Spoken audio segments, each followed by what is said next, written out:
ശവക്കൂനയുടെ മണ്ണ് വിണ്ടുകീറി. അതിനുള്ളിൽ നിന്നും ഒരു മുരൾച്ച കേട്ടു. തുടർന്ന് ഒരു വികൃതമായ ചീഞ്ഞ് മാംസങ്ങൾ അടർന്നു തൂങ്ങിയ ഒരു സ്ത്രീയുടെ തല ഉയർന്നു വന്നു. പുറത്തേക്ക് തള്ളി നിൽക്കുന്ന വായ്ക്കുള്ളിൽ നിന്നും കറുത്ത ഒരു നാക്ക് പുറത്തേക്ക് വന്ന് ശവക്കൂനയ്ക്ക് മുകളിൽ ചിതറിക്കിടന്ന രക്തത്തുള്ളികൾ നക്കി തുടച്ചു. Welcome back to my YouTube channel story world with മൺകുട്ടി.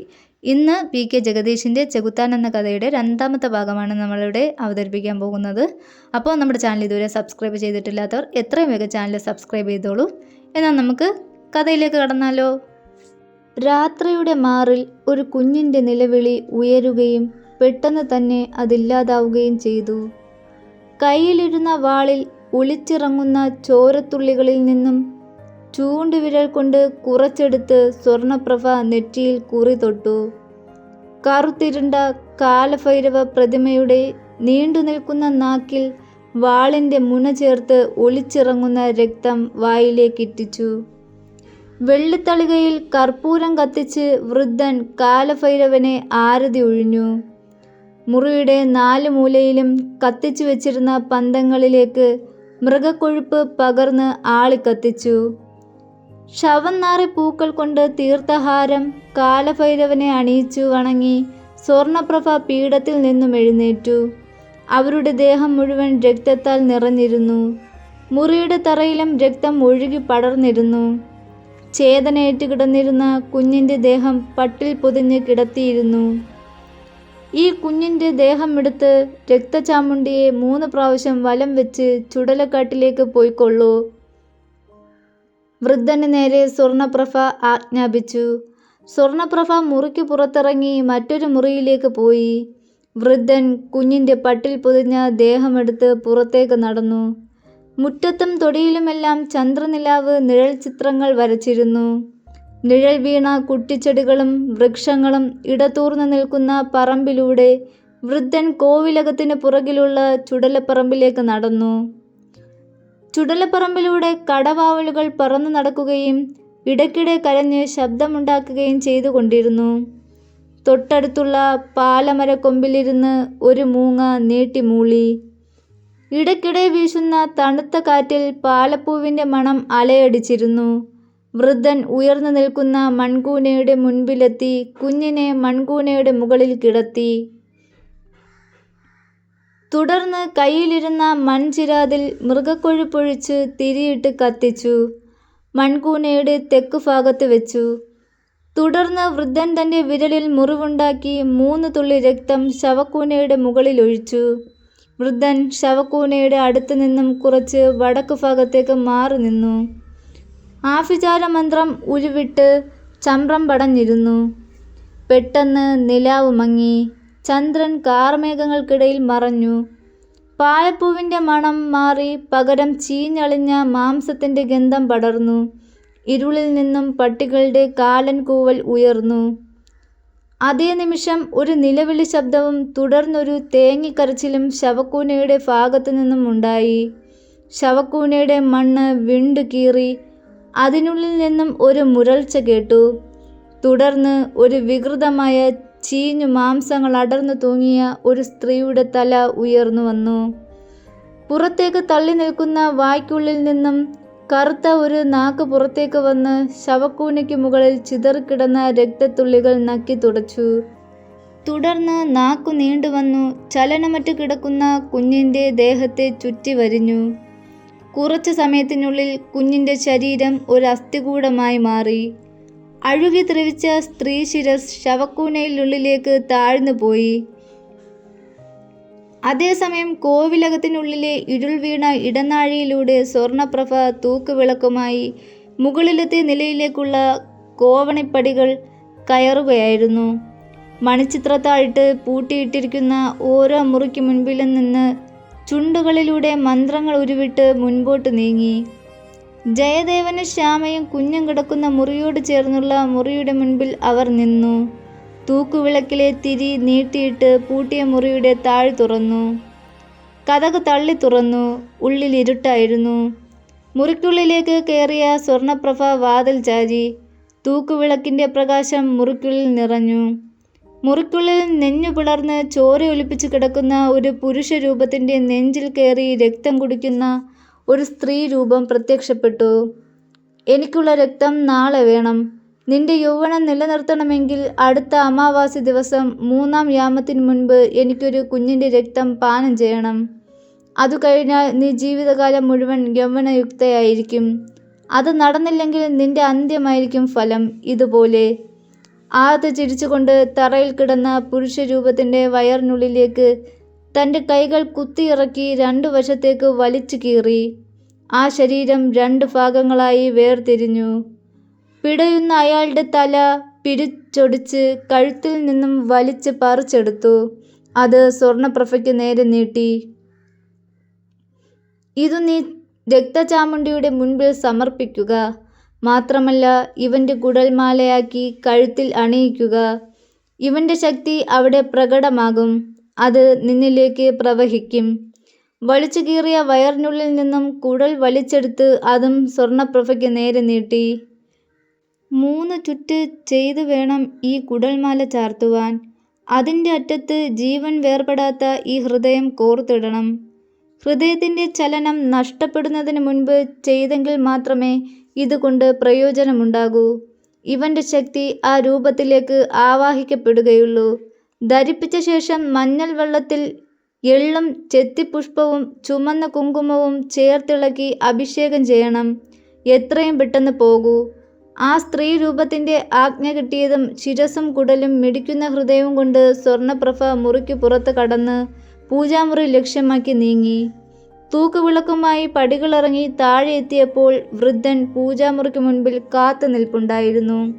വേഗത്തിൽ പൂജാമുറിക്കുള്ളിലെത്തിയ സ്വർണപ്രഭ മനുഷ്യത്തല ചാമുണ്ടിക്ക് മുൻപിൽ സമർപ്പിച്ചു.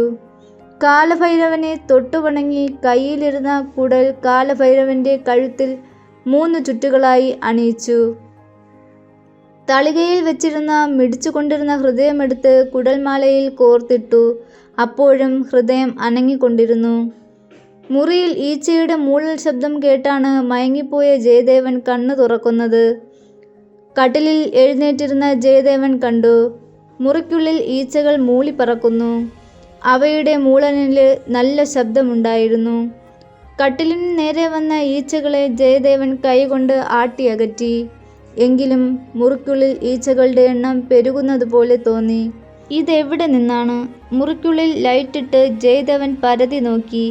റൂമിലെ കണ്ണാടിയിൽ ഒരഴുകിയ വികൃത രൂപത്തിൻ്റെ പ്രതിബിംബം ജയദേവനെ തുറച്ചു നോക്കിയിരിക്കുന്നത് അയാൾ അറിഞ്ഞില്ല. പരതി നടന്ന ജയദേവന് തങ്ങൾ കിടക്കുന്ന കട്ടിലിനടിയിൽ നിന്നാണ് ഈച്ചകൾ വരുന്നതെന്ന് മനസ്സിലായി. അങ്ങോട്ട് നീങ്ങി. കണ്ണാടിയിലെ ചീഞ്ഞളിഞ്ഞ ഭീകരരൂപത്തെ നോക്കി ഭിത്തിയിലിരുന്ന് പല്ലി നിർത്താതെ ചിലച്ചു. ശ്യാമയെ ഉണർത്താതെ ടോർച്ച് തെളിയിച്ചു ജയദേവൻ കട്ടിലിനടിയിലേക്ക് കുനിഞ്ഞിരുന്ന് നോക്കി. കട്ടിലിൻ്റെ അടിയിലെ പൊട്ടിയ തറയുടെ ഇടയിൽ നിന്നാണ് ഈച്ചകൾ പുറത്തേക്ക് വരുന്നതെന്ന് ജയദേവന് മനസ്സിലായി. അയാൾ കട്ടിലിനടിയിലേക്ക് കുനിഞ്ഞു കയറി പൊട്ടിയ വിടവിലേക്ക് നോക്കി. തറയുടെ ആ ഭാഗം ഒരു സ്ലാബ് പോലെ കാണപ്പെട്ടു. ജയദേവൻ ആ ചതുരത്തിലുള്ള സ്ലാബിൽ പിടിച്ച് മുകളിലേക്ക് ഉയർത്തി തള്ളി നോക്കി. സ്ലാബ് മെല്ലെ ഒരു വശത്തേക്ക് നിരങ്ങി നീങ്ങി. സ്ലാബ് മാറിയപ്പോൾ അവിടെ ഒരു കുഴി കാണപ്പെട്ടു. ഉള്ളിൽ ഇരുട്ടാണ്.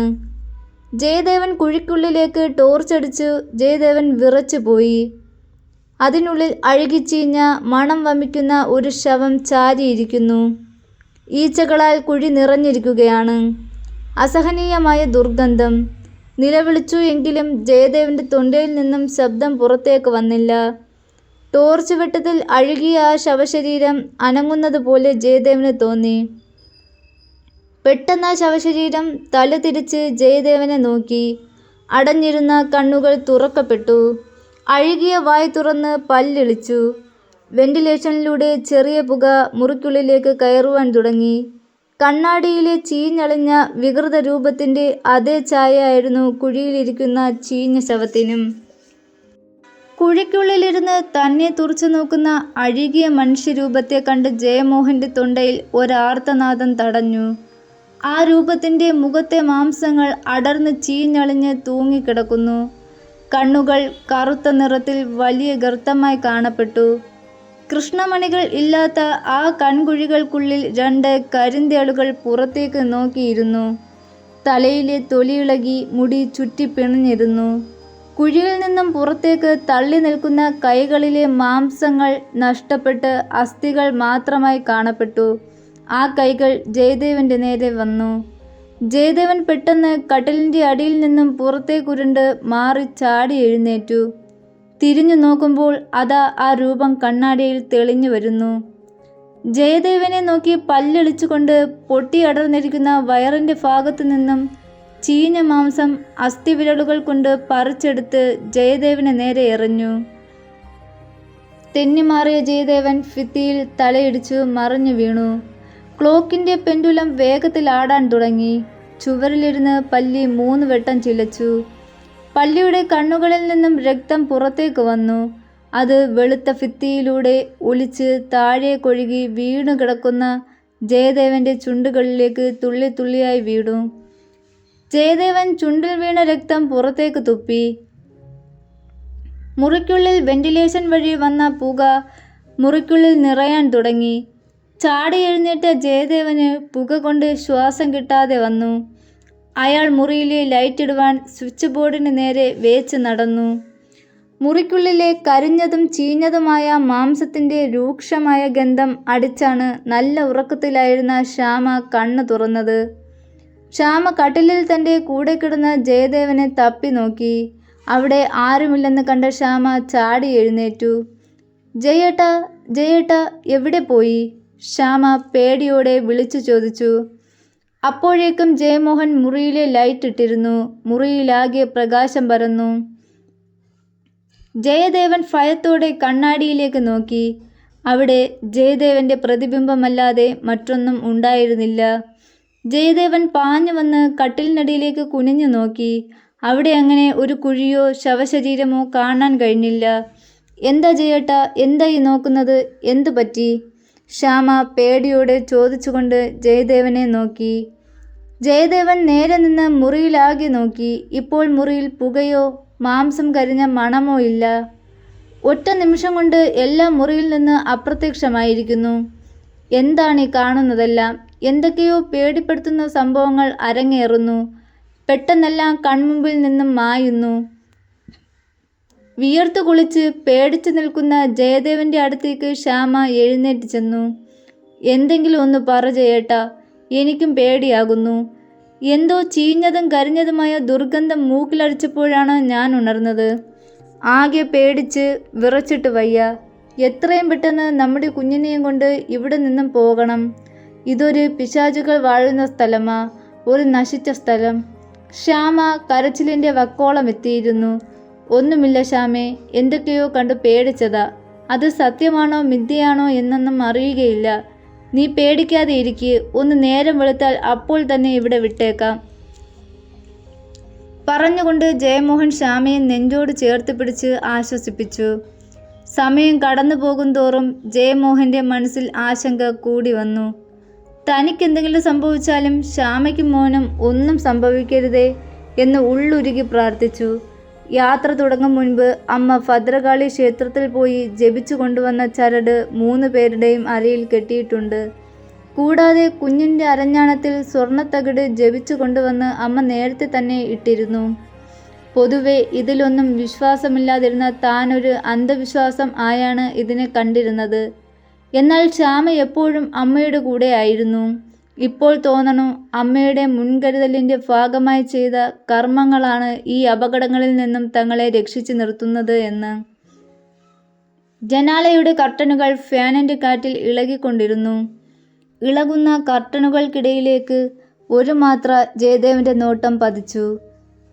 ജനാലയുടെ പുറത്തുനിന്ന് എന്തോ നോക്കുന്ന പോലെ ജയമോഹൻ സൂക്ഷിച്ചു നോക്കി. മെല്ലെ ശ്യാമയുടെ അടുത്തു നിന്നും എഴുന്നേറ്റ് ജനാലയുടെ നേരെ നടന്നു. അടുത്തെത്തിയ ജയമോഹൻ കണ്ടു ജനൽ ചില്ലിലൂടെ ഒലിച്ചിറങ്ങുന്ന രക്തത്തുള്ളികൾ. മാത്രമല്ല ജനാലയുടെ നേരെ പുറത്ത് വായുവിൽ ഉയർന്നു നിൽക്കുന്ന ഒരു സ്ത്രീ രൂപം. കഴുത്തൊടിഞ്ഞ ആ സ്ത്രീയുടെ വയറ് പിളർന്ന് കുടൽമാലകൾ താഴേക്ക് തൂങ്ങിക്കിടന്നിരുന്നു. ഒടിഞ്ഞ കഴുത്ത് പെട്ടെന്ന് നേരെ നിവർന്നിരുന്നു. സ്ത്രീയുടെ കണ്ണിലെ കൃഷ്ണമണി ജനാല ചില്ലിൻ്റെ നേരെ ജയമോഹൻ നിൽക്കുന്ന ഭാഗത്തേക്ക് അടുത്തടുത്ത് വന്നു. കർട്ടൻ വലിച്ചിട്ട് ജയമോഹൻ അവിടെ നിന്നും മാറിക്കളഞ്ഞു. ശ്യാമേ, ഇത്രയും പെട്ടെന്ന് കുഞ്ഞിനെയും കൊണ്ട് ഇവിടെ നിന്ന് രക്ഷപ്പെടണം. ഇവിടെ നിൽക്കുന്ന ഓരോ നിമിഷവും അപകടം നിറഞ്ഞതാണ്.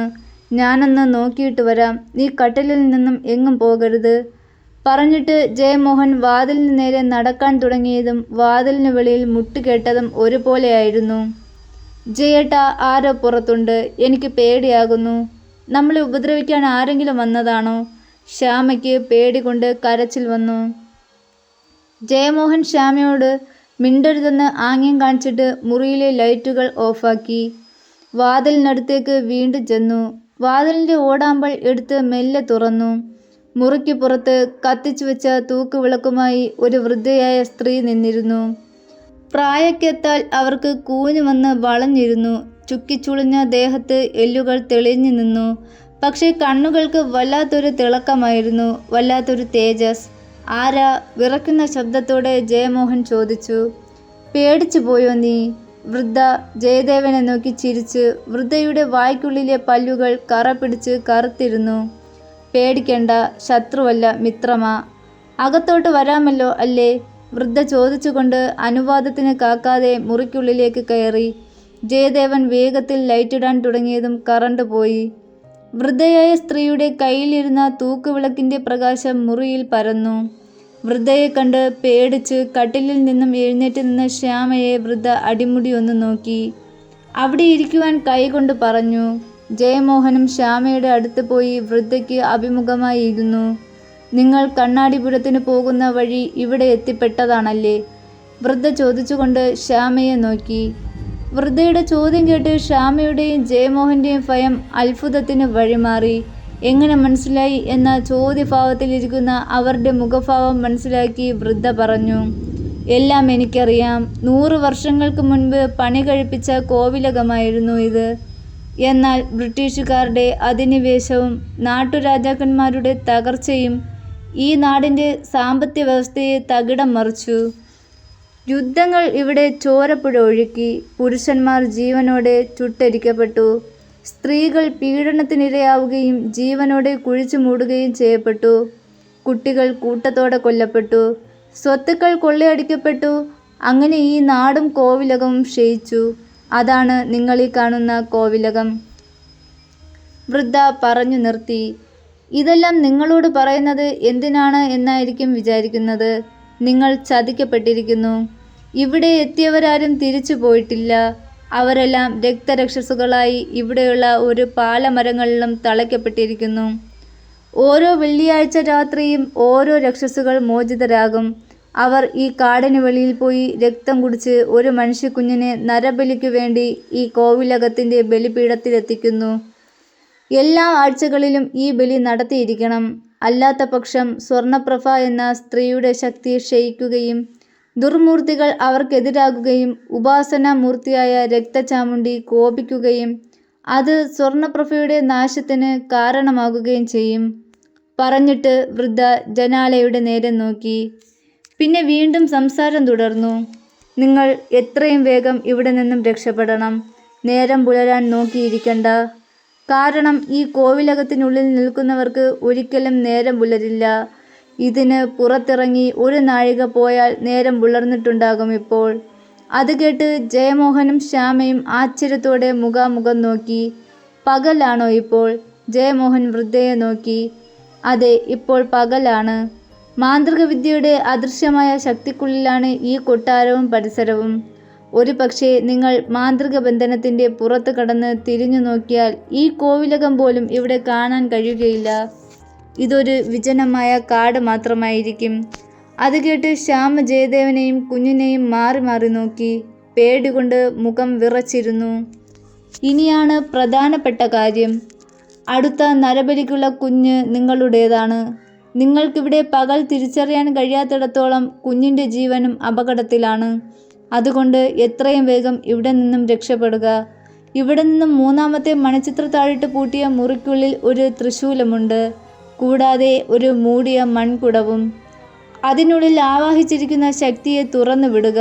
അതോടൊപ്പം ത്രിശൂലവും കൊണ്ട് നിങ്ങൾ കോവിലകത്തിൻ്റെ പുറത്ത് കടക്കുക.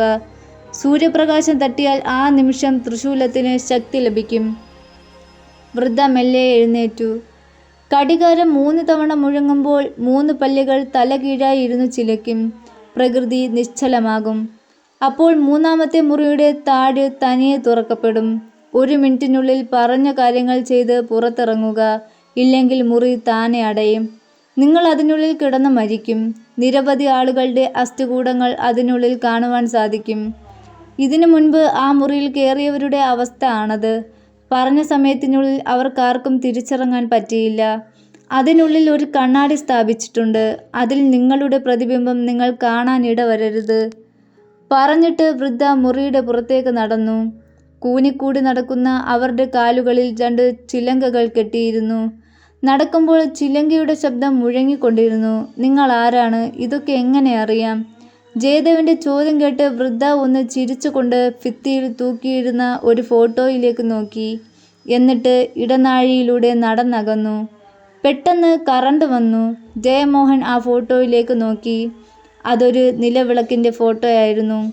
അടുത്തു ചെന്ന് സൂക്ഷിച്ചു നോക്കി. അതെ, അതല്ലാതെ മറ്റൊന്നും കാണാനില്ല. ജയേട്ടാ, നമ്മുടെ കുഞ്ഞ്. എങ്ങനെയെങ്കിലും നമുക്ക് രക്ഷപ്പെടണം ഈ പ്രേതാലയത്തിൽ നിന്ന്. ജയമോഹനെ കെട്ടിപ്പിടിച്ച് ശ്യാമ പൊട്ടിക്കരഞ്ഞു. നീ കരയാതെ. ഈ സമയത്ത് മനോധൈര്യം കൈവിടരുത്. എങ്ങനെയെങ്കിലും രക്ഷപ്പെടാം. ഭിത്തിയിൽ ഇരുന്ന് 3 പല്ലുകൾ ഒരേ സമയം 3 വട്ടം ചിലച്ചു. അതോടൊപ്പം കറങ്ങിക്കൊണ്ടിരുന്ന ഫാനിൻ്റെ വേഗം കൂടി. മുറിയിലെ ലൈറ്റ് കെടുകയും തെളിയുകയും ചെയ്തു. ഭിത്തിയിൽ തൂക്കിയിരുന്ന നിലവിളക്കിൻ്റെ ഫ്രെയിം ചെയ്ത എണ്ണച്ചായ ചിത്രം അടർന്ന് നിലത്തേക്ക് വീണു പമ്പരം പോലെ കറങ്ങി. നിശ്ചലമായി ഫാൻ വേഗം കുറഞ്ഞു സാധാരണ നിലയിലായി. ലൈറ്റ് പൂർവ്വസ്ഥിതിയിലായി. ശ്യാമ കുഞ്ഞിനെയും കെട്ടിപ്പിടിച്ചു കട്ടിലിൽ കമിഴ്ന്നു കിടക്കുകയാണ്. ജയമോഹൻ മെല്ലെ ചെന്ന് താഴെ കിടന്ന നിലവിളക്കിൻ്റെ ഫോട്ടോ എടുത്തു. കാലപ്പഴക്കം ചെന്ന ആ ഫോട്ടോയുടെ പുറകുവശം നോക്കിയ ജയമോഹൻ അവിടെ മങ്ങിയ നിറത്തിൽ ഒരു വൃദ്ധയുടെ ചിത്രം കണ്ടു. സൂക്ഷിച്ചു നോക്കിയ ജയമോഹൻ തിരിച്ചറിഞ്ഞു. കുറച്ചു മുൻപ് തങ്ങളുടെ മുറിയിൽ വന്ന് സംസാരിച്ച വൃദ്ധ. താഴെ എഴുതിയ അക്ഷരങ്ങൾ പ്രയാസപ്പെട്ട് ജയമോഹൻ വായിച്ചെടുത്തു. ജയമോഹൻ ഞെട്ടിപ്പോയി. സുഭദ്ര തമ്പുരാട്ടി, മരണം 1899, കർക്കിടകം 14. 100 വർഷങ്ങൾക്ക് മുൻപ് മരിച്ച സ്ത്രീയാണ് വൃദ്ധയായി മുറിയിൽ കുറച്ചു മുൻപ് വന്നത്. 1988, കർക്കിടകം 14. അന്ന് മരിച്ചുപോയ സ്ത്രീ 100 വർഷങ്ങൾക്ക് ശേഷം ഈ മുറിയിൽ ഒരു വൃദ്ധയുടെ രൂപത്തിൽ എത്തിയിരിക്കുന്നു. സുഭദ്ര തമ്പുരാട്ടി, ഈ കോവിലകത്തിൻ്റെ യഥാർത്ഥ അവകാശി. അവർ ഞാനും ശ്യാമയും കുഞ്ഞും ഇവിടെ നിന്നും രക്ഷപ്പെടാൻ ആത്മാർത്ഥമായും ആഗ്രഹിക്കുന്നു. ദുർമന്ത്രശക്തിയുടെ ബലമായി പകൽ കടന്നുവരാത്ത ഈ കോവിലകവും പരിസരവും ഇരുളിൻ്റെ പിടിയിലായതിനാൽ ദിനരാത്രങ്ങൾ വേർതിരിച്ചറിയാൻ കഴിയുന്നില്ല എന്നത് തന്നെ അപകടത്തിൻ്റെ ആഴം വർദ്ധിപ്പിക്കുന്നു. ജയമോഹൻ്റെ നോട്ടം വീണ്ടും ഭിത്തിയിൽ തൂക്കിയിരുന്ന എണ്ണച്ചായ ചിത്രത്തിലേക്ക് നീണ്ടു. അയാൾ അതിനടുത്തേക്ക് നടന്ന് ഭിത്തിയിൽ നിന്നും ആ ചിത്രം കയ്യിലെടുത്ത് തിരിച്ചും മറിച്ചും നോക്കി. അയാൾ കണ്ടു, വൃദ്ധയുടെ ചിത്രത്തിന് ഇരുവശങ്ങളിലും ചെറിയ 2 ചിത്രങ്ങൾ കൂടി വരച്ചു ചേർത്തിരിക്കുന്നു. മങ്ങിയ ആ ചിത്രത്തിലേക്ക് സൂക്ഷിച്ചു നോക്കിയ ജയമോഹൻ്റെ കണ്ണുകൾ വികസിച്ചു. ഒരു വശത്ത് മണിച്ചിത്രത്താഴിട്ട മുറി പാതി തുറന്നിരിക്കുന്നു. അതിനു മുൻപിൽ ഒരു സൂര്യൻ ജ്വലിച്ചു നിൽക്കുന്നു. മറുഭാഗത്തു അടഞ്ഞു കിടക്കുന്ന മണിച്ചിത്രത്താഴിട്ട മുറിയുടെ മുൻപിൽ ചന്ദ്രൻ പ്രകാശിച്ചു നിൽക്കുന്നു. അതിനു ചുറ്റും ഇരുളിമ. ജയമോഹൻ ആകുലപ്പെട്ടിരിക്കുന്ന ശ്യാമയെ നോക്കി. ഏതു നിമിഷവും സ്വർണപ്രഭയുടെ ആഭിചാര കർമ്മ പൂജ ആരംഭിക്കാം. അങ്ങനെയെങ്കിൽ തൻ്റെ കുഞ്ഞിൻ്റെ ജീവനാണ് അപകടത്തിലാകുന്നത്. അതിനു മുൻപ് ഇവിടെ നിന്നും രക്ഷപ്പെടണം. ആഭിചാര കർമ്മത്തിലെ നരബലി നടക്കാതിരുന്നാൽ സ്വർണപ്രഭയുടെ ശക്തി ക്ഷയിക്കും. തൻ്റെ കുഞ്ഞും രക്ഷപ്പെടും. എന്താ ജയേട്ടാ ഇങ്ങനെ നോക്കുന്നത്? ആ വൃദ്ധ പറഞ്ഞതുപോലെ ചെയ്ത് നമുക്കിവിടെ നിന്നും എത്രയും പെട്ടെന്ന് രക്ഷപ്പെടണം. താമസിക്കുന്ന ഓരോ നിമിഷവും ജീവന് തന്നെ ഭീഷണിയാണ്. നമ്മുടെ കുഞ്ഞ്, അതാണ് നമുക്കിപ്പോൾ ചിന്തിക്കേണ്ട ഒരേ ഒരു കാര്യം. നമ്മുടെ പൊന്നുമോൾക്ക് ഒരാപത്തും വരുത്താതെ നമുക്ക് രക്ഷപ്പെടണം. ശ്യാമ പ്രതീക്ഷയോടെ ജയമോഹൻ്റെ മുഖത്തേക്ക് നോക്കി. നീ ഭയപ്പെടാതെ. നമുക്കിവിടെ നിന്നും രക്ഷപ്പെടാനുള്ള മാർഗം കണ്ടെത്തണമെങ്കിൽ ഇപ്പോൾ പകലാണോ രാത്രിയാണോ എന്നറിയണമായിരുന്നു. ഇപ്പോൾ അതിനുള്ള ഒരു സൂചന കിട്ടിയിരിക്കുന്നു. സൂര്യപ്രകാശത്തിൻ്റെ സാന്നിധ്യത്തിൽ മാത്രമേ തൃശൂലത്തിന് ശക്തി കൈവരൂ. അത് ശിവശക്തിയാണ്. അതിനു മുൻപിൽ ഒരു അധമശക്തിക്കും പിടിച്ചു നിൽക്കാനാവില്ല. പക്ഷേ ഈ ദുർശക്തികളുടെ മായാപ്രപഞ്ചത്തെ മറികടക്കുവാൻ നമുക്ക് സാധിക്കണം. ആ വൃദ്ധ പറഞ്ഞതുപോലെ ചെയ്യാം. പിന്നെയെല്ലാം വരുന്ന പോലെ ആകട്ടെ. ഈശ്വരൻ അനുഗ്രഹിക്കട്ടെ. അതേസമയം മുറിയുടെ ഭിത്തിയിൽ 3 വശങ്ങളിൽ 3 പല്ലുകൾ വന്നിരുന്നു. അവ മുഖാമുഖം നോക്കി. അവരുടെ കണ്ണുകൾ ചുവന്നു തുടുത്തു ചോര നിറത്തിൽ പുറത്തേക്ക് തള്ളി നിന്നിരുന്നു. ജയമോഹൻ മുറിയുടെ പുറകിലേക്ക് തുറക്കുന്ന ജനാലയുടെ അടുത്തേക്ക് നടന്നു. ജനാലയുടെ പാളികൾ മെല്ലെ തുറന്ന് പുറത്തേക്ക് നോക്കി. ഇരുളിൻ്റെ പിടിയിൽ അമർന്നു കിടക്കുകയാണ്. ജയമോഹൻ അകലേക്ക് മിഴികൾ പായിച്ചു. എവിടെയെങ്കിലും പ്രതീക്ഷയുടെ ഒരു പ്രകാശകിരണം കാണുമോ?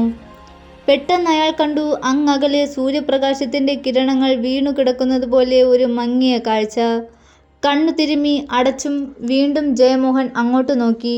ശരിയാണ്, അങ്ങകലെ പ്രകാശത്തിൻ്റെ നേർത്ത കിരണങ്ങൾ പോലെ എന്തോ കാണുന്നുണ്ട്. ആ ഭാഗത്ത് ഇരുളിമയില്ല, മറിച്ച് പ്രകാശം പരന്നു കിടക്കുന്നത് പോലെ. അവിടെ നിന്നും ഈ കോവിലകത്തോട്ട് വരുംതോറും വെളിച്ചം കുറഞ്ഞു കുറഞ്ഞു വന്ന് ഇരുളിൽ അമർന്നിരിക്കുന്നു. അത് നോക്കി നിൽക്കെ ശ്യാമയുടെ കയ്യിലിരുന്ന കുഞ്ഞ് ചിണുങ്ങിക്കരഞ്ഞു. അതേ നിമിഷം കോവിലകത്തിൻ്റെ പുറകിലെ ഇരുളിൽ പൊങ്ങി നിൽക്കുന്ന മൺകൂനകളിൽ ഒന്നിൽ നിന്നും ഒരു മുരൾച്ച ഉയർന്നു. വിണ്ടുകീറിയ മൺകൂനയുടെ ഇടയിൽ നിന്നും ഒരു ഭീമാകാരനായ വണ്ട് മുകളിലേക്ക് മൂളിപ്പറന്നു. അത് ജയമോഹൻ നിൽക്കുന്ന ജനാലയുടെ നേരെ പറന്നു ചെന്നു. അതിൻ്റെ കണ്ണുകളിൽ നിന്നും രക്തം ഒലിച്ചിറങ്ങുന്നുണ്ടായിരുന്നു. ജയമോഹൻ ജനാലയടച്ച് തിരിഞ്ഞു. അതേ നിമിഷം ജനാലയുടെ ചില്ലിൽ വന്ന് പറ്റിയിരുന്ന് വണ്ട് മുറിക്കുള്ളിലേക്ക് തുറച്ചു നോക്കി. വണ്ടിൻ്റെ കൈകൾ മനുഷ്യൻ്റെ കൈപ്പത്തികൾ പോലെ രൂപപ്പെട്ടു.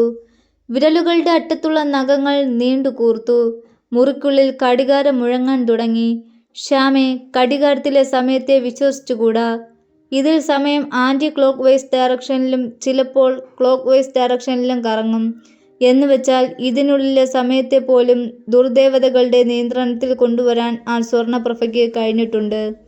കുഞ്ഞിനെയും കൊണ്ട് റെഡിയായിരുന്നു. ഞാൻ വൃദ്ധ പറഞ്ഞ് ആ മുറിയിലേക്ക് പോകുകയാണ്. 1 മിനിറ്റ് സമയം മാത്രമാണ് നമ്മുടെ മുൻപിലുള്ളത്. ധൈര്യം വിടാതെ ഇരിക്കുക. ജയമോഹൻ പറഞ്ഞിട്ട് ശ്യാമയെയും കുഞ്ഞിനെയും ചേർത്ത് പിടിച്ച് 2 പേരുടെയും നെറുകയിൽ ചുംബിച്ചു. എനിക്ക് പേടിയായിട്ട് വിറയ്ക്കുന്നു ജയേട്ടാ. 1 മിനിറ്റ് സമയത്തിനുള്ളിൽ മുറിക്കുള്ളിൽ നിന്നും പുറത്തു വരാൻ സാധിക്കുമോ? എന്തെങ്കിലും അപകടം സംഭവിക്കുമോ? ശ്യാമയുടെ മിഴികൾ നിറഞ്ഞു. നീ കരയാതെ ഇരിക്ക്. എനിക്കൊന്നും സംഭവിക്കില്ല. നീ ഇവിടെ ഇരുന്ന് പ്രാർത്ഥിക്കൂ. പല്ലുകൾ 3 വട്ടം ചിലയ്ക്കുമ്പോഴേ മുറിയുടെ പുറത്തിറങ്ങി എന്നെ അറിയിക്കണം. ഞാൻ മുറിയുടെ മുൻപിൽ റെഡിയായി നിൽക്കാം. സമാധാനമായി ഏകാഗ്രതയിലിരിക്കുക. പറഞ്ഞിട്ട് ജയമോഹൻ പുറത്തേക്ക് നടന്നു. അതേസമയം സ്വർണ്ണപ്രഭ തൻ്റെ പൂജാമുറിക്കുള്ളിൽ പരിപൂർണ നഗ്നയായി ഈറനണിഞ്ഞ് ദുർദേവതയുടെ കരിങ്കൽ പ്രതിമയുടെ മുൻപിൽ ഇരിക്കുകയായിരുന്നു. അവരുടെ മുടിയിഴകളിൽ നിന്നും ജലം ഇറ്റിറ്റ് തറയിൽ വീണു നനഞ്ഞുകൊണ്ടിരുന്നു. ആഞ്ജനുവർത്തിയെ പോലെ നിന്നിരുന്ന കരിമ്പടം പുതച്ചു നിന്നിരുന്ന വൃദ്ധൻ ക്ഷുദ്രകർമ്മങ്ങളിലൊന്നായ മാരണത്തിൻ്റെ ഒരുക്കങ്ങൾ നടത്തിക്കഴിഞ്ഞു. ഭൈരവാദി പഞ്ചമൂർത്തികളെയോ മറ്റ് വനമൂർത്തികളെയോ ജപിച്ചയക്കുക എന്നത് ഇതിൻ്റെ ഒരു വശമത്രേ. ശത്രുസംഹാര ഹോമം, വനദേവതകൾക്കും മറ്റുമുള്ള പുറബലി, തട്ടും കുരുതിയും, കോഴിബലി അല്ലെങ്കിൽ മനുഷ്യക്കുരുതി എന്നിവ മാരണക്രിയയ്ക്കു വേണം. മരണം വരെ സംഭവിക്കാവുന്ന ക്ഷുദ്രകർമ്മവിധികളാണിത്. കർമ്മി, മറ്റു കർമ്മങ്ങൾക്കും ഉള്ള ഒരുക്കങ്ങളും പൂർത്തീകരിച്ചോളൂ. വേഗം. ഈ പകൽ ഇരുണ്ട് വെളുക്കുമ്പോൾ ഈ സ്വർണ്ണപ്രഭയെ ഒരു ശക്തിക്കും തോൽപ്പിക്കുവാൻ കഴിയാത്ത വിധത്തിൽ ഞാൻ ശക്തി പ്രാപിച്ചിരിക്കും. മരണത്തെ പോലും തോൽപ്പിക്കാൻ കഴിയുന്നവൾ. അത് പറയുമ്പോൾ സ്വർണ്ണപ്രഭയുടെ കണ്ണുകൾ തിളങ്ങി. ചെന്നാർവള്ളി, നെഴുകിൻകോല്, ഈയച്ചേമ്പ്, തേങ്ങായ്ക്കുലയല്ലി, കടുക്ക തുടങ്ങിയവ കെട്ടി തേങ്ങയുടെ മുകളിൽ വെച്ച് മുഷ്ടിയുടെ സ്തംഭനക്രിയയ്ക്ക് വേണ്ട തയ്യാറെടുപ്പുകൾ നടത്തി. വൃത്തിനിരോധം എന്ന് അതിനെ വിശേഷിപ്പിക്കാം. പ്രവൃത്തികൾക്ക് തടസ്സമുണ്ടാക്കുകയാണ് അതിൻ്റെ ലക്ഷ്യം. വൃദ്ധൻ അതിനുള്ള ഒരുക്കങ്ങൾ വേഗത്തിൽ പൂർത്തീകരിച്ചു. ശത്രുക്കളുടെ പ്രഭാവത്തെ അടക്കുവാനുള്ള ഒരു മാർഗമാണിത്. ശത്രുസ്തംഭനം, നാവടക്കം, ബാധാനിരോധം എന്നിങ്ങനെ സ്തംഭനക്രിയകൾ പല പ്രകാരമാണ്. ജലസ്തംഭനം, കക്കുടസ്തംഭനം, നാളികേരസ്തംഭനം എന്നിങ്ങനെ സ്തംഭനം ചെയ്യുന്ന രീതികളിലും വ്യത്യാസമുണ്ട്.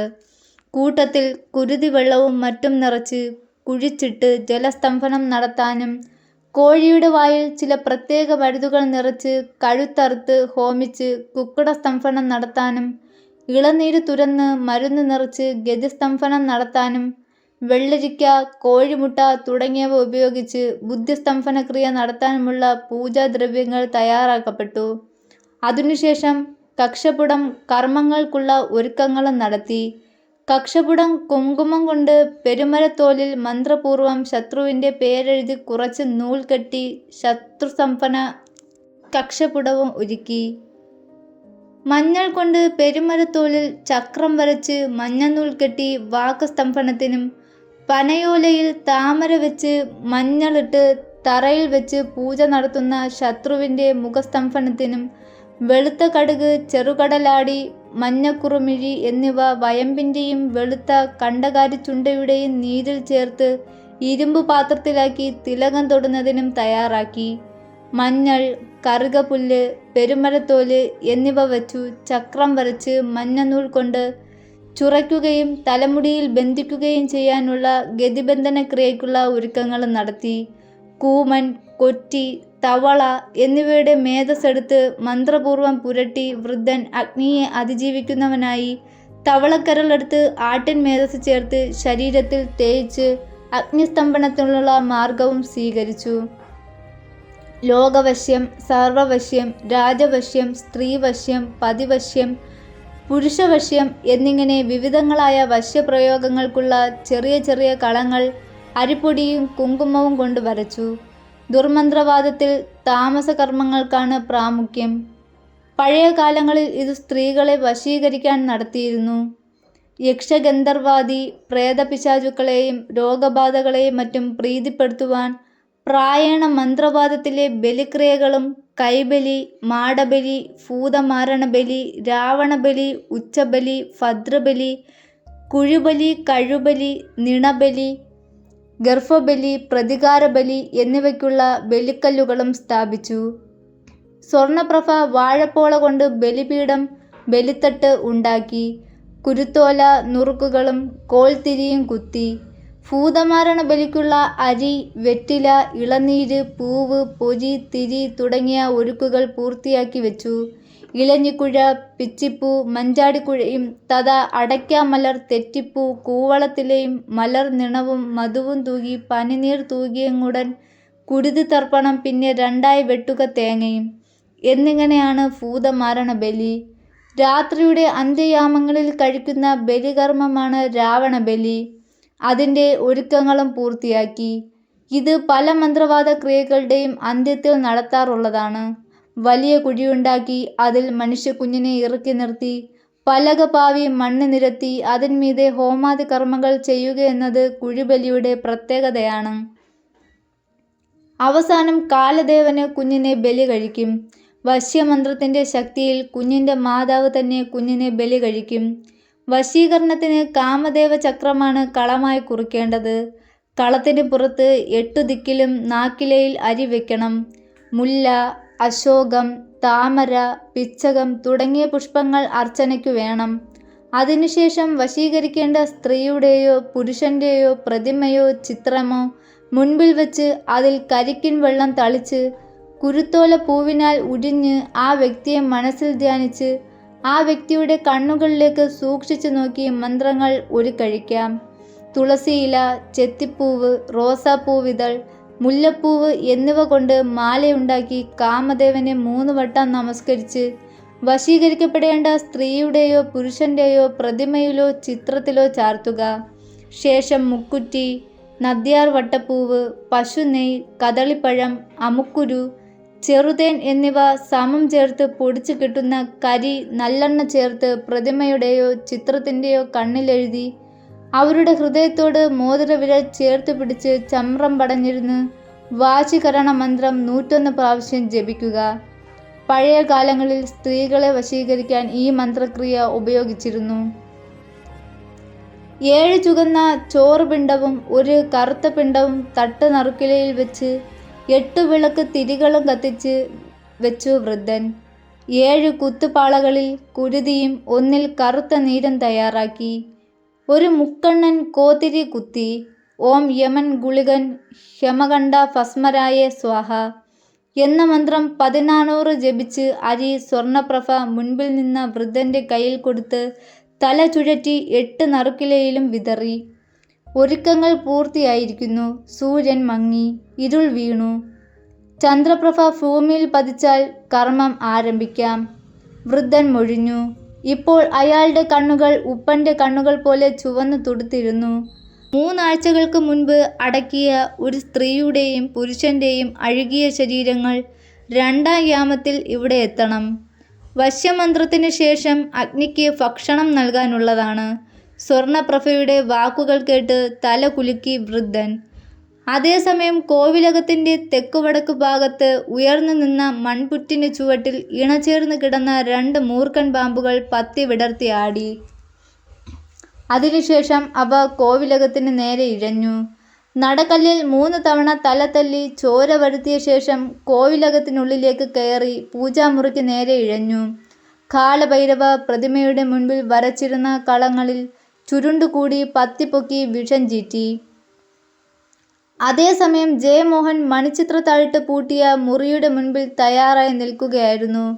വൃദ്ധ പറഞ്ഞതനുസരിച്ച് പല്ലി 3 വട്ടം ചിലയ്ക്കുമ്പോൾ മുറി താനെ തുറക്കപ്പെടും. അതുപോലെ 3 വട്ടം ചിലയ്ക്കുമ്പോൾ മുറി താനെ അടയ്ക്കപ്പെടും. അതിനുള്ളിൽ അകത്ത് കടന്ന് തൃശൂലം കൈക്കലാക്കി പട്ടുകൊണ്ട് മൂടിയ മൺകുടവും കണ്ണാടിയും ഉടച്ച് പുറത്തിറങ്ങണം. പല്ലി ചിലയ്ക്കുമ്പോൾ പകലാണെങ്കിൽ മാത്രമേ മുറി തുറക്കപ്പെടൂ എന്നത് വൃദ്ധയുടെ ഛായാചിത്രത്തിൽ നിന്നും മനസ്സിലാക്കിയതാണ്. പെട്ടെന്ന് ശ്യാമ മുറിയിൽ നിന്നും ഓടിയിറങ്ങി വന്നു. ജയേട്ട, പല്ലികൾ ചിലയ്ക്കുന്നു. ശ്യാമ പറഞ്ഞത് കേട്ട് ജയമോഹൻ മണിച്ചിത്രത്താഴിലേക്ക് തുറച്ചു നോക്കി. താഴ് മെല്ലെ ചലിക്കാൻ തുടങ്ങി. താഴ് മെല്ലെ തുറക്കപ്പെട്ടു. കൊളുത്ത് ഇരുവശങ്ങളിലേക്ക് തനിയെ മാറപ്പെട്ടു. കതക് സാവകാശം തുറന്നു വന്നു. ജയമോഹൻ ഒരു കുതിപ്പിന് വാതിലിനിടയിലൂടെ മുറിക്കുള്ളിലേക്ക് കയറി. മുറിക്കുള്ളിലേക്ക് പ്രവേശിച്ച ജയമോഹൻ ചുറ്റും പകച്ചു നോക്കി. അന്ധകാരം വ്യാപിച്ച മുറിക്കുള്ളിൽ അപ്പോഴും തൂക്കിയിട്ടിരുന്ന ഒരു ചങ്ങല വിളക്ക് കത്തി നിന്നിരുന്നു. എന്നാൽ വിളക്കിൽ എണ്ണയ്ക്ക് പകരം കൊഴുത്ത രക്തമായിരുന്നു നിറഞ്ഞിരുന്നത്. നിറഞ്ഞു കവിഞ്ഞ രക്തം തുള്ളിത്തുള്ളിയായി താഴേക്ക് വീണുകൊണ്ടിരുന്നു. കത്തുന്ന തിരിയിൽ നിന്നും ഉയരുന്ന പുകയ്ക്ക് കരിഞ്ഞ മാംസഗന്ധമായിരുന്നു. മുനിഞ്ഞു കത്തുന്ന നിലവിളക്കിന്റെ അരണ്ട വെളിച്ചത്തിൽ മാംസങ്ങൾ നഷ്ടപ്പെട്ട കറുത്ത 2 മനുഷ്യ അസ്ഥികൂടങ്ങൾ ഭിത്തിയിൽ ചാരി വെച്ചിരുന്നു. അതിൻ്റെ നെഞ്ചിൽ കൂടിനുള്ളിൽ കരിന്തേളുകൾ തിങ്ങി നിറഞ്ഞിരുന്നു. കണക്കുഴികളിൽ നിന്നും 2ആയി പിളർന്ന നാക്കുകൾ നീട്ടി പത്തി വിരിച്ച് പാമ്പുകൾ ആടിക്കൊണ്ടിരുന്നു. ഭിത്തിയിൽ തൂക്കിയിരുന്ന 5 മുഖ കണ്ണാടിയിൽ ഒരു കറുത്ത കൈയുടെ പാടുകൾ ദൃശ്യമായിരുന്നു. മുറിയുടെ ദക്ഷിണ കോണിൽ പട്ടിൽ പൊതിഞ്ഞ ഒരു മൺകുടം വെച്ചിരുന്നു. അതിൻ്റെ ഇടതുഭാഗത്തായി ചാരി വെച്ചിരുന്ന ചുവന്ന പട്ട് ചുറ്റിയ ശൂലം കാണാമായിരുന്നു. കരിപുരണ്ട ഭിത്തികളിൽ ഭീകരരൂപികളുടെ ചിത്രങ്ങൾ വരച്ചു ചേർത്തിരുന്നു. ചുവന്ന നാക്ക് നീട്ടിയിരിക്കുന്ന അവയുടെ വായിൽ നിന്നും ചോര ഒഴുകുന്നത് പോലെ തോന്നിക്കുമായിരുന്നു. ഇരുണ്ട ഇടനാഴി പോലുള്ള മുറിയുടെ ഭാഗത്തുകൂടി 5 മുഖ കണ്ണാടിയിൽ തൻ്റെ പ്രതിബിംബം പതിക്കാത്ത രീതിയിൽ ജയമോഹൻ തൃശൂലത്തിന് നേരെ നടന്നു. പൊടുന്നനെ 5 മുഖ കണ്ണാടിയുടെ ഉള്ളിൽ നിന്നും ഒരു മുരൾച്ച ഉയർന്നു. അസ്ഥികൂടത്തിൻ്റെ കൺകുഴികളിൽ ഇരിക്കുന്ന മൂർഖൻ പാമ്പുകൾ പുറത്തേക്ക് വിഷം ചീറ്റിച്ചു. ചെമ്പുപാത്രങ്ങൾക്ക് മീതെ വിഷം വീണപ്പോൾ അവിടെ വലിയ ദ്വാരങ്ങളുണ്ടായി. ജയമോഹൻ തൃശൂലത്തിൻ്റെ അടുത്തെത്തി. ശിവസ്തുതി ചൊല്ലി ശൂലത്തിൽ പിടിച്ചു പൊക്കി. ദക്ഷിണദിക്കിൽ 3 വട്ടം ചുഴറ്റി പട്ടുകൊണ്ട് മൂടിയ കുടത്തിൽ ആഞ്ഞു കുത്തി. കുത്തുകൊണ്ട് കുടം പൊട്ടിച്ചിതറി. അതിനുള്ളിൽ നിന്നും കറുത്ത പുക മുകളിലേക്ക് പൊങ്ങി. സൂക്ഷിച്ചു നോക്കിയ ജയമോഹൻ പൊങ്ങിവരുന്ന പുകയ്ക്കുള്ളിൽ ഒരു വൃദ്ധയായ സ്ത്രീയുടെ രൂപം കണ്ടു. കുറച്ചു മുൻപ് റൂമിൽ വന്ന അതേ വൃദ്ധ. ശീഘ്രം പഞ്ചമുഖ കണ്ണാടി ഉടച്ച് തൃശൂലവുമായി പുറത്ത് കടക്കൂ. കണ്ണാടിയുടെ 5 മുഖങ്ങളും ഉടയണം. ഒരു മുഖം പോലും ശേഷിച്ചാൽ ആപത്താണ്. 3-ാം യാമത്തിൽ നിങ്ങളുടെ കുട്ടിയെ ബലി കൊടുത്ത് അമർത്തിയും യൗവനയുക്തയും ആകാനാണ് അവളുടെ ഉദ്ദേശം. അതനുവദിച്ചുകൂടാ. പറഞ്ഞ ശേഷം പുകയ്ക്കുള്ളിലെ രൂപം കൈപ്പത്തി വിടർത്തി. കൈപ്പത്തിയിലേക്ക് നോക്കിയ ജയമോഹൻ വർഷങ്ങൾക്ക് പുറകോട്ട് പോകുന്നത് പോലെ തോന്നി. അവിടെ ഈ കോവിലകവും അവിടെ താമസിച്ചിരുന്നവരും അവർക്ക് സംഭവിച്ച ദാരുണ സംഭവങ്ങളും ഒരു സിനിമയിലെന്ന പോലെ മിന്നിമറഞ്ഞു. പുകയിലുണ്ടായിരുന്ന രൂപം പുറത്തേക്കൊഴുകി. കാഴ്ചയിൽ നിന്നും മോചിതനായ ജയമോഹൻ തൃശൂലം കൊണ്ട് കണ്ണാടിയിൽ ആഞ്ഞടിച്ചു. ഓരോ അടിയിലും ഓരോ മുഖങ്ങൾ പൊട്ടിച്ചിതറി. അതോടൊപ്പം അലർച്ചയും നിലവിളികളും മുഴങ്ങി. എല്ലാ മുഖങ്ങളും പൊട്ടിച്ചിതറി എന്നുറപ്പുവരുത്തിയ ജയമോഹൻ താഴെ കോണിൽ വെച്ചിരുന്ന മറ്റൊരു ചെറിയ കറുത്ത പട്ടിൽ പൊതിഞ്ഞ മൺകുടം കയ്യിലെടുത്ത് വാതിലിന് നേരെ കുതിച്ചു. അപ്പോൾ വാതിൽ പതിയെ അടയാൻ തുടങ്ങുകയായിരുന്നു. അപ്പോൾ സ്വർണപ്രഭ ഒന്നാം യാമത്തിൽ തുടങ്ങേണ്ട ആഭിചാര കർമ്മങ്ങൾക്കുള്ള ഒരുക്കങ്ങൾ നടത്തുകയായിരുന്നു. ആഭിചാരത്തിൻ്റെ ആദ്യഘട്ടം എന്ന നിലയിൽ ഒരു ലോഹത്തകിടിൽ സാധ്യായ നാമം എഴുതി ചില അടയാളങ്ങളും കളങ്ങളും ജയമോഹൻ്റെ കുഞ്ഞിൻ്റെ ചിത്രവും വരച്ച് ഇത്ര ദിവസം എന്ന കണക്കിൽ പൂജ ചെയ്യുവാൻ തയ്യാറാക്കി. തകിട് ചുരുട്ടി ഒരു കുഴലിൽ അടക്കം ചെയ്തു. തകിട് കൂടാതെ പൂച്ച, തവള, ഓന്ത്, പല്ലി, കോഴി എന്നിവയെ കൊന്ന് തലയറുത്ത് ചോരയും ചൊറിച്ചിലുള്ള ചേനയും ആഭിചാരക്കൂട്ടിനായി വെച്ചു. 10 അക്ഷരങ്ങൾ വരെയുള്ള മന്ത്രങ്ങൾ ബീജമന്ത്രങ്ങളും 11 മുതൽ 20 വരെ അക്ഷരങ്ങളുള്ള മന്ത്രങ്ങൾ സാധാരണ മന്ത്രങ്ങളും 20 അക്ഷരങ്ങളിൽ അധികമായിട്ടുള്ളവ മാലാമന്ത്രങ്ങളുമാകിയാൽ അവ മനുഷ്യക്കുടുത്തിക്ക് തൊട്ടു മുൻപുള്ള യാമത്തിൽ ജപിക്കുവാൻ തീരുമാനിച്ചു.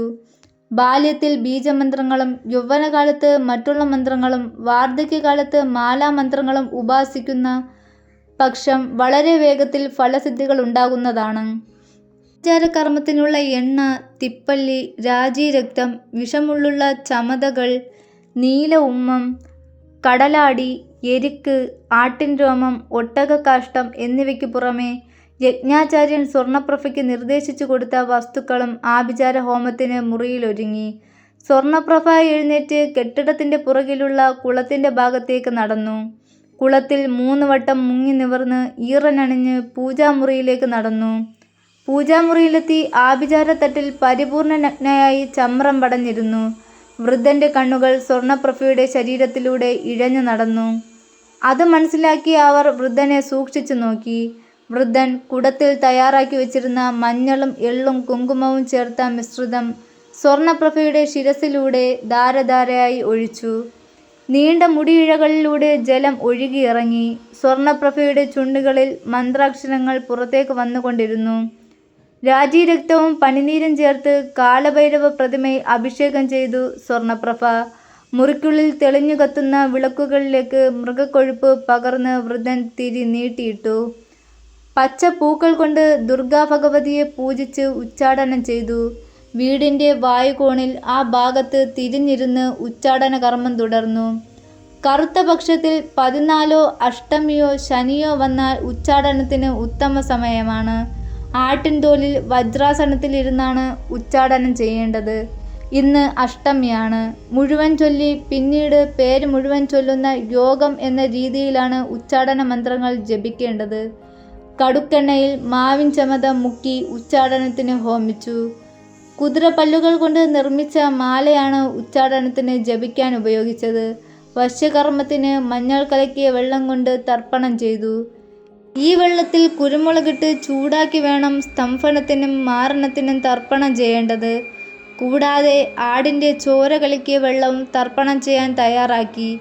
ശാന്തിക്കും വശീകരണത്തിനും സ്വർണപാത്രം, സ്തംഭനത്തിന് മൺപാത്രം, വിദ്വേഷണത്തിന് കരിങ്ങാലിപ്പാത്രം, ഉച്ചാടനത്തിന് ഇരുമ്പ് കൊണ്ട് നിർമ്മിച്ച പാത്രം എന്നിവ ഹോമകുണ്ഡത്തിന് ചുറ്റും നിരത്തി. ശേഷം സ്വർണപ്രഭ പല നിറങ്ങളിലുള്ള പൂക്കൾ കൊണ്ട് ജ്യേഷ്ഠ ഭഗവതിയെ പൂജിച്ചു. വിദ്വേഷണത്തിന് തുടക്കം കുറിച്ചു. വീടിൻ്റെ നിര്യതി കോണിൽ ആ ദിക്കിലേക്ക് തിരിഞ്ഞിരുന്ന പൂജ ചെയ്തു. വെളുത്ത പക്ഷത്തിലെ ഏകാദശി, ദശമി, നവമി, അഷ്ടമി എന്നീ തിഥികളിലും വെള്ളിയാഴ്ച, ശനിയാഴ്ച എന്നീ ദിവസങ്ങളിലുമാണ് വിദ്വേഷണം ചെയ്യേണ്ടത്. കുറുക്കൻ്റെ തോലിൽ കുക്കുടാസനത്തിലിരുന്ന് വേണം മന്ത്രം ജപിക്കേണ്ടത്. രോദനം എന്ന രീതിയിൽ വേണം മന്ത്രം ജപിക്കേണ്ടത്. നാമത്തിൻ്റെ ആദ്യ ഭാഗത്തും മധ്യത്തിലും ഒടുവിലും മന്ത്രം ജപിക്കുന്ന രീതിയാണിത്. ഹോമത്തിന് കള്ളിച്ചമതയും അഗസ്ത്യ എണ്ണയും വേണം. കടൽനാക്ക് കൊണ്ടുള്ള ജപമാല വേണം ഉപയോഗിക്കേണ്ടത്. വിദ്വേഷണം പൂർത്തിയാക്കി സ്വർണപ്രഭ ചാമുണ്ടിക്ക് വലം വെച്ചു. ജയമോഹൻ ശൂലവും മൺകുടവുമായി മുറിക്ക് പുറത്തിറങ്ങിയതും ആരോ കൊട്ടിയടച്ച പോലെ വാതിലടഞ്ഞതും ഒരുപോലെയായിരുന്നു. തിരിഞ്ഞു നോക്കിയ ജയമോഹൻ ഇടനാഴിയിലെ മങ്ങിയ വെളിച്ചത്തിൽ തനിക്കു നേരെ പത്തി വിടർത്തി പാഞ്ഞടുക്കുന്ന ഇണക്കരിനാഗങ്ങളെ കണ്ടു ഞെട്ടി. ഒറ്റ കുതിപ്പിന് ജയമോഹൻ തങ്ങളുടെ റൂമിനുള്ളിൽ കയറി വാതിലടച്ചു. കട്ടിലിൽ പേടിച്ചു വിറച്ചിരുന്ന ശ്യാമയെ കെട്ടിപ്പിടിച്ച് ജയമോഹൻ പറഞ്ഞു, "ശ്യാമേ, ആദ്യഘട്ടം പൂർത്തിയായി. ഇനി ഈ കുടം അവർ സ്തംഭനം ചെയ്യാൻ പോകുന്ന ഹോമകുണ്ഡത്തിലെറിഞ്ഞ് പൂജ തടസ്സപ്പെടുത്തണം. സ്തംഭനം നടക്കാതെ വന്നാൽ സ്വർണപ്രഭ ഇതുവരെ വരുതിയിൽ നിർത്തിയിരിക്കുന്ന ദുഷ്ടാത്മാക്കൾ അവരുടെ നിയന്ത്രണത്തിൽ നിന്നും പുറത്തു വരും. അതോടെ അവരുടെ ശക്തി ക്ഷയിക്കും. സ്വർണപ്രഭയുടെ വിദേശിയായ പൂർവികരെയും ബന്ധുക്കളെയും ഇവിടെ വെച്ച് കോവിലകത്തുള്ളവർ വകവരുത്തിയതിനുള്ള പ്രതികാരമാണവർ ചെയ്യുന്നത്. അവർക്ക് ഇവിടെയുള്ളവരെല്ലാം ശത്രുക്കളാണ്. കോവിലകത്തെ എല്ലാവരെയും അവർ വകവരുത്തി ആഭിചാരത്തിലൂടെ. 100 വയസ്സിന് മുകളിൽ പ്രായമുള്ള അവർ ഓരോ മനുഷ്യക്കുരുതിയിലൂടെ ആണ് വാർദ്ധക്യത്തെ അതിജീവിക്കുന്നത്. ഒരിക്കൽ ആ മനുഷ്യക്കുരുതി നടന്നിട്ടില്ലെങ്കിൽ അവർ വീണ്ടും 100 വയസ്സിന് മുകളിലുള്ള സ്ത്രീയായി മാറും. ഇന്നത്തെ കറുത്ത പക്ഷത്തിലെ കറുത്തവാവും ശനിയാഴ്ചയും ഒരുമിച്ച് വന്നിരിക്കുന്നതിനാൽ ഇന്നത്തെ മനുഷ്യക്കുരുതിയിൽ അവർ അമർത്തിയായി മാറും. മാത്രമല്ല യൗവനയുക്തയും. അത് പാടില്ല. കുഞ്ഞിനെയും കൊണ്ട് എൻ്റെ പുറകെ വരിക. ഈ തൃശൂലം കയ്യിലിരിക്കുവോളം പാമ്പുകളുടെയോ ദുഷ്ടശക്തികളുടെയോ ഉപദ്രവം നമുക്കുണ്ടാവില്ലെന്ന് അനുമാനിക്കാം." ജയമോഹൻ പറഞ്ഞത് കേട്ട് ശ്യാമ കുഞ്ഞിനെ എടുത്ത് തോളിൽ കിടത്തി. ജയമോഹൻ വാതിൽ തുറക്കുന്നു. ഇടനാഴി ഇരുണ്ട വെളിച്ചത്തിൽ നിശബ്ദമായി കിടന്നു. ജയമോഹൻ കയ്യിൽ പട്ട് ചുറ്റിയ തൃശൂലവും മൺകുടവുമായി ഇടനാഴിയിലൂടെ മുൻപോട്ട് നടന്നു. പുറകെ കുഞ്ഞുമായി ശ്യാമയും. "ശ്യാമേ, എന്തൊച്ച കേട്ടാലും തിരിഞ്ഞു നോക്കരുത്. ശ്രദ്ധിക്കണം." ജയമോഹൻ പറയുമ്പോൾ ശ്യാമ തലയാട്ടിക്കൊണ്ടിരുന്നു. അപ്പോൾ സ്വർണപ്രഭ മാരണഹോമത്തിലേക്ക് എത്തിയിരുന്നു. മങ്ങിയ നിറമുള്ള പുഷ്പങ്ങൾ കൊണ്ട് കാളി പൂജ ചെയ്ത് മാരണം നടത്തി. വീടിൻ്റെ അഗ്നികോണിൽ ആ ഭാഗത്തേക്ക് തിരിഞ്ഞിരുന്ന് സ്വർണപ്രഭ മാരണത്തിൻ്റെ പ്രാരംഭഘട്ടം ആരംഭിച്ചു. കറുത്ത പക്ഷത്തിലെ പഞ്ചമി, അഷ്ടമി, കറുത്തവാവ്, ഞായർ, ശനി, ചൊവ്വ എന്നീ ദിവസങ്ങളിൽ മാരണത്തിന് ഉത്തമമാണ്. ഇന്ന് കറുത്ത പക്ഷത്തിലെ കറുത്തവാവും ശനിയും ഒത്തുവന്ന ദിവസമാണ്. ശക്തി കൂടും. ഭദ്രകാസനമാണ് മരണത്തിന് വിധിച്ചിരിക്കുന്നത്. പോത്തിൻ തോലിലിരുന്നാണ് മന്ത്രവിധികൾ സ്വർണപ്രഭ നിർവഹിച്ചത്. ആദ്യം മന്ത്രം ജപിക്കുകയും പിന്നീട് പേര് ചൊല്ലുകയും ചെയ്യുന്ന രീതിയാണ് മാരണത്തിന് അവലംബിക്കേണ്ടത്. കടുകെണ്ണയിൽ കരിങ്ങാലി ചമത മുക്കി ഹോമകുണ്ഡത്തിൽ സമർപ്പിച്ചു. അവസാന ഘട്ടമായ സ്തംഭനം നടത്തി ഇരകളെ ചലനശേഷി ഇല്ലാതാക്കുക എന്നതാണ് കർമ്മം. അതിനുശേഷം ഇരുൾ വീഴുമ്പോൾ ബലിക്കുള്ള ഒരുക്കങ്ങൾ നടത്തും. എല്ലാ പ്രവൃത്തികളിൽ നിന്നും തടയുക എന്നതാണ് സ്തംഭനം എന്നതുകൊണ്ട് ഉദ്ദേശിക്കുന്നത്. ശാരീരികമായി യാതൊന്നും ചെയ്യാൻ ശേഷിയില്ലാതെ സകല ശക്തികളും സ്തംഭിച്ചു പോകുന്ന അവസ്ഥ സ്തംഭന കർമ്മത്തിൻ്റെ ഫലമായി ഉണ്ടാകുമെന്ന് പറയുന്നു. മനുഷ്യന് ഉപദ്രവകാരികളായ ദുഷ്ടജന്തുക്കളെയും സർപ്പങ്ങളെയും നിയന്ത്രിക്കാൻ സ്തംഭനത്തിന് ശേഷിയുണ്ട്. മഞ്ഞ പൂക്കൾ കൊണ്ട് ഭഗവതിയെ പൂജിച്ച് സ്വർണപ്രഭ വീടിൻ്റെ കിഴക്കുഭാഗത്തിറങ്ങി കിഴക്കോട്ട് തിരിഞ്ഞ് ആണ് തോടിട്ടിരുന്നു. സ്തംഭനകർമ്മം ചെയ്യുവാൻ തുടങ്ങി. കറുത്ത പക്ഷത്തിലെ പഞ്ചമി, അഷ്ടമി, കറുത്തവാവ് എന്നിവയും ചൊവ്വ, ശനി, ഞായർ എന്നീ ദിവസങ്ങളും സ്തംഭനകർമ്മത്തിന് ഉത്തമമാണ്. വികടാസനമാണ് സ്തംഭനത്തിന് പറഞ്ഞിട്ടുള്ളത്. സമ്പുടം എന്ന രീതി അവലംബിച്ചുള്ള സ്തംഭന മന്ത്രങ്ങൾ ജപിച്ചു തുടങ്ങി. ആദ്യം മന്ത്രം മുഴുവൻ ജപിച്ചു. പിന്നെ നാമം മുഴുവൻ ചൊല്ലി. പിന്നെ വിപരീത ദിശയിൽ ചൊല്ലുവാൻ തുടങ്ങിയതും സ്വർണപ്രഭയുടെ നാക്കിൽ മന്ത്രങ്ങൾ പിഴയ്ക്കാൻ തുടങ്ങി. സമ്പുട രീതി പൂർത്തിയാക്കാൻ പറ്റാത്ത എന്തോ തടസ്സം. സമ്പുടം പൂർത്തിയാക്കി കൊന്നയുടെ ചമത ആടിൻ്റെ നെയ്യിൽ നനച്ചു ഹോമിച്ചു. കുരുകൊണ്ട് നിർമ്മിച്ച മാല സ്തംഭനക്രിയയിൽ ജപത്തിനായി ഉപയോഗിച്ചു. പേരാൽമരം കടഞ്ഞുണ്ടാക്കിയ അഗ്നി ഉപയോഗിച്ച് സ്തംഭനത്തിൽ ഹോമം ചെയ്താൽ മാത്രമേ സ്തംഭനം പൂർത്തിയായി ഫലപ്രാപ്തി കാണൂ. പക്ഷേ എവിടെയോ പിഴച്ചിരുന്നു. പരികർമ്മി എവിടെയോ പിഴച്ചിരുന്നു. പൂജാമുറിയിലേക്ക് പോകാം. സ്വർണപ്രഭ പൂജാമുറിയിലേക്കോടി. പുറകെ വൃദ്ധനും. പൂജാമുറിയിലെത്തിയ സ്വർണപ്രഭ കണ്ടു രക്തചാമുണ്ഡി പ്രതിമ വിണ്ടുകീറിയിരിക്കുന്നു. അതിൽ നിന്നും രക്തത്തുള്ളികൾ തറയിലേക്ക് തുള്ളിത്തുള്ളിയായി വീണുകൊണ്ടിരിക്കുന്നു. എവിടെയോ പിഴച്ചല്ലോ എൻ്റെ കാലഭൈരവ ദൈവമേ, കാത്തോളണേ. സ്വർണപ്രഭ നിലവിളിച്ചു. അതേസമയം പൂജാമുറിയുടെ മുൻപിലെത്തിയ ജയമോഹനെ കണ്ട് മുറിക്കുള്ളിൽ നിന്ന വൃദ്ധന്റെ കണ്ണുകളിൽ ക്രൂരമായ ഒരു ഭാവം ഉടലെടുത്തു. അയാൾ ജയമോഹൻ ശ്യാമയ്ക്കും കുഞ്ഞിന് നേരെ തിരിഞ്ഞു. അതേ നേരം ജയമോഹൻ കയ്യിലിരുന്ന കറുത്ത പട്ടുകൊണ്ട് മൂടിയ മൺകുടം ചാമുണ്ഡി പ്രതിമയുടെ മുൻപിൽ എരിയുന്ന ഹോമകുണ്ഡത്തിലേക്ക് ആഞ്ഞെറിഞ്ഞു. ഹോമകുണ്ഡത്തിൽ വീണ കുടം പൊട്ടിച്ചിതറി. മുറിക്കുള്ളിൽ കറുത്ത പുക വ്യാപിക്കുവാൻ തുടങ്ങി. സ്വർണപ്രഭ ചാടി എഴുന്നേറ്റപ്പോൾ മറ്റൊരു കാഴ്ച കണ്ടു. മുൻപിൽ നിൽക്കുന്ന വൃദ്ധന്റെ രൂപം മാറി വരുന്നു. അതൊരു സ്ത്രീയായി മാറി.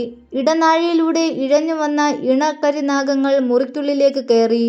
നഗ്നയായ സ്വർണപ്രഭയുടെ ദേഹത്തേക്ക് ഇഴഞ്ഞു കയറി. ഒരു മൂർഖൻ സ്വർണപ്രഭയുടെ കഴുത്തിൽ വരിഞ്ഞു മുറുകി. മറ്റൊരു മൂർഖൻ തുറന്ന വായ്ക്കുള്ളിലേക്ക് ഇറങ്ങി. സ്വർണപ്രഭ കിടന്നു പിടച്ചു. സ്വർണപ്രഭയുടെ നെഞ്ചിനുള്ളിൽ നിന്നും പിടയ്ക്കുന്ന ഹൃദയം കടിച്ചെടുത്ത് കരിമൂർഖൻ പുറത്തേക്ക് വന്നു. അത് ഇഴഞ്ഞിറങ്ങി വിണ്ടുകീറിയ ചാമുണ്ടേശ്വരി വിഗ്രഹത്തിന് മുൻപിൽ സമർപ്പിച്ചു.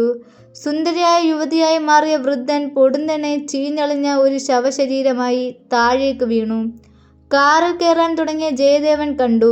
ആഭിചാര കർമ്മത്താൽ കോവിലകത്തിന് ചുറ്റും സ്വർണപ്രഭ തടഞ്ഞു നിർത്തിയിരുന്ന സൂര്യപ്രകാശം അകലെ നിന്നും അടുത്തു വരുന്നു. കയ്യിലിരിക്കുന്ന തൃശൂലത്തിൽ പ്രകാശകിരണങ്ങൾ തട്ടി പ്രകാശിക്കുന്നു. ഇരുണ്ടുകിടന്ന കോവിലകത്തിന് ചുറ്റും സൂര്യപ്രകാശം പരന്നു. ഒരു ദീർഘനിശ്വാസം എടുത്തുകൊണ്ട് ജയമോഹൻ കാർ സ്റ്റാർട്ട് ചെയ്തു. അതിനുള്ളിലിരുന്ന ശിവഭഗവാന്റെ ചെറിയ രൂപത്തിന് കൂടുതൽ ചൈതന്യമുള്ളതായി ശ്യാമയ്ക്ക് തോന്നി. കാർ മുൻപോട്ടെടുക്കുമ്പോൾ പുറകിലൊരു പൊട്ടിത്തെറി കേട്ടു. കോവിലകത്തിന് തീ പിടിച്ചിരിക്കുന്നു. തീനാളങ്ങൾ കത്തിക്കേറി കോവിലകത്തെ വിഴുങ്ങി. കോവിലകത്തിൻ്റെ പുറകിലുള്ള പൊങ്ങി നിന്നിരുന്ന ശവക്കൂനകൾ പൊടുന്നനെ വിണ്ടുകീറി. വിടവിലൂടെ മുരൾച്ചയും നിലവിളി ശബ്ദവും ഉയർന്നു. മൺകൂനയുടെ മണ്ണ് ഇരുവശത്തേക്ക് മാറ്റപ്പെട്ടു. ഓരോ മൺകൂനയിൽ നിന്നും അഴുകി ദ്രവിച്ച അസ്ഥികൂടങ്ങൾ പൊങ്ങി വന്നു. അപ്പോൾ സൂര്യൻ അസ്തമനത്തിനുള്ള തയ്യാറെടുപ്പിലായിരുന്നു. ഒപ്പം അമാവാസിയുടെ ഇരുൾ ഭൂമിയെ മൂടുവാനുള്ള യാത്രയിലും. ജഗദീഷ് പി കെ രചിച്ച ചെകുത്താൻ എന്ന കഥ ഇവിടെ അവസാനിച്ചിരിക്കുന്നു. അപ്പോൾ ഇതുവരെ നമ്മുടെ ചാനൽ സബ്സ്ക്രൈബ് ചെയ്തിട്ടില്ലാത്തവർ എത്രയും വേഗം ചാനൽ സബ്സ്ക്രൈബ് ചെയ്തോളൂ. നിങ്ങളുടെ അഭിപ്രായങ്ങളും നിർദ്ദേശങ്ങളും കമൻറ്റുകളായി രേഖപ്പെടുത്തൂ. നാളെ വെള്ളിയാഴ്ചയാണ് നമ്മുടെ ബ്രാം സ്റ്റോക്കേഴ്സ് ഡ്രാക്കുളയുടെ അടുത്ത ഭാഗം നാളെ അപ്ലോഡ് ചെയ്യുന്നതായിരിക്കും.